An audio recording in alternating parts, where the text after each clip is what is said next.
After the delightful cable car trip, we decided to take a taxi and explore the island. After some negotiation, we agreed to a 2-hour trip around the island. The driver promised he would only take us to one store, but we could get a drink. And as it was on the mountain top, we could also get some great views. And so we did. The place was called the Banana Daiquiri, a typical tourist trap with pirates giving us a welcome.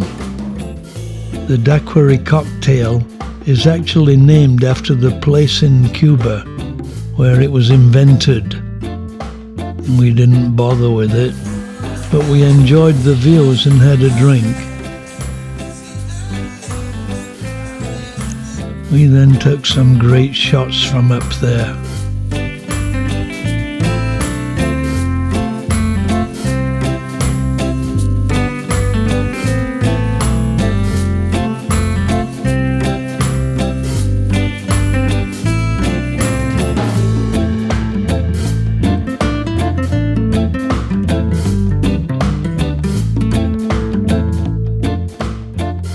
The next place we visited was historic, Drake's Seat, where Sir Francis Drake would sit and look for the Spanish Armada.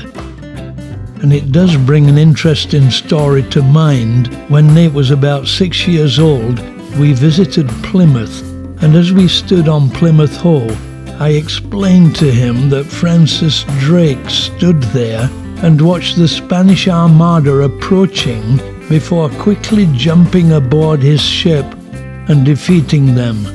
I then asked Nate, "Do you know what an armada is?" He replied, "It's a kind of duck." I never corrected him. Next stop, the beach.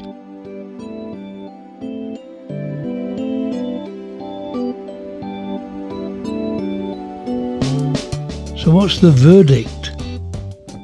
Is this one of the nicest beaches in the world? The answer is a variation of the old "what is the best camera" maxim. The nicest beach in the world is the one you're on. So yes, it is. Blue skies, white sand, and warm sunshine.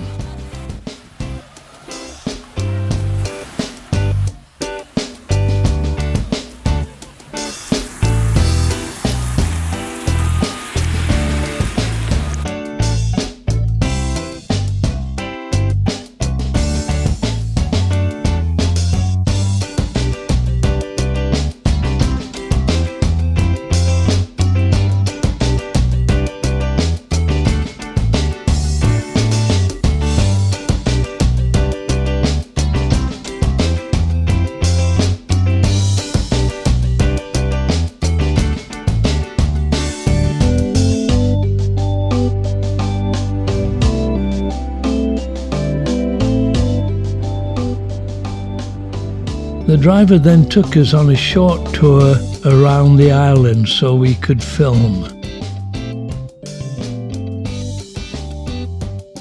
Every now and then stopping for us to have great views. That's our ship down there in the bay.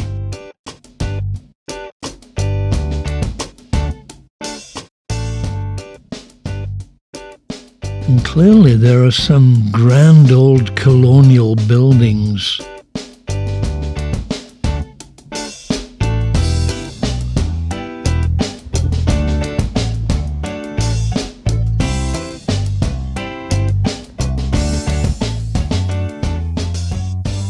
Great views from this vantage point.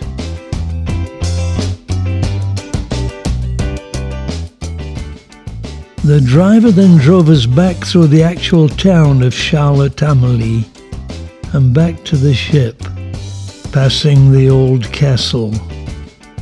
He gave us a running commentary explaining the things we were passing on the way down. A very beautiful city.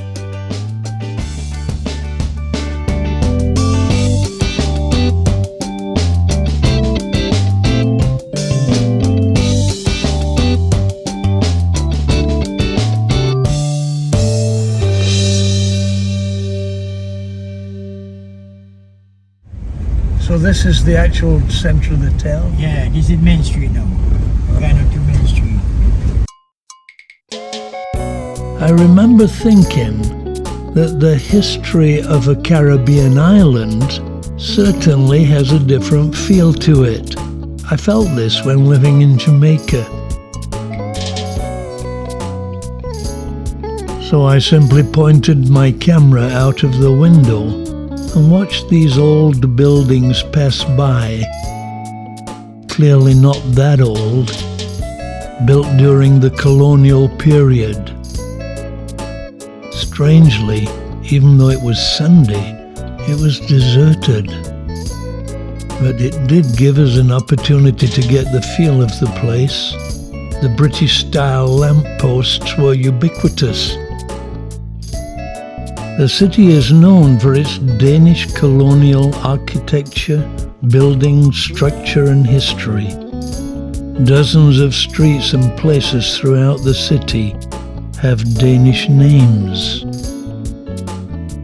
Can you believe this island was once so prosperous due to the trade that passed through here, that at the end of the 18th century, United States founding father Alexander Hamilton is quoted as saying the town was so wealthy that gold moved through the streets in wheelbarrows.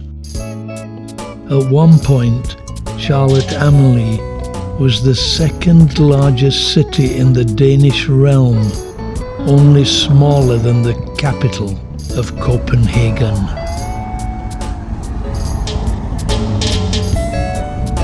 The whole city right on the waterfront.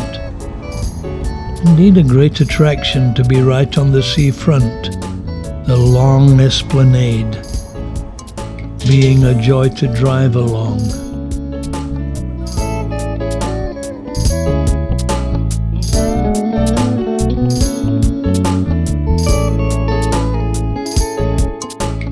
The city centre plaza and market, and nearby the Liberty Bell and the Emancipation Garden built to commemorate the abolition of slavery in 1848. A license plate issued to commemorate it. A bandstand in the centre. Fort Christian, built by Denmark and Norway between 1672 and 1680, an important point of defence during the Dano-Norwegian and later Danish administration. It currently houses the St. Thomas Museum, which holds artifacts from that period. The legislature of the US Virgin Islands,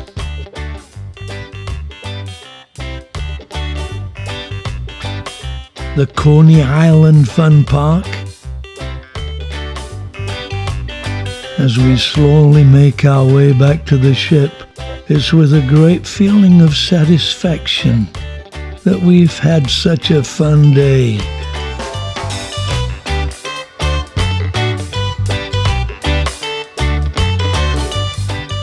There's the ship. The taxi driver was excellent. So our day in St. Thomas's ended, and together with a few other sailors, we head back for dinner. Tomorrow, we'll be in Frederiksted on the island of St. Croix.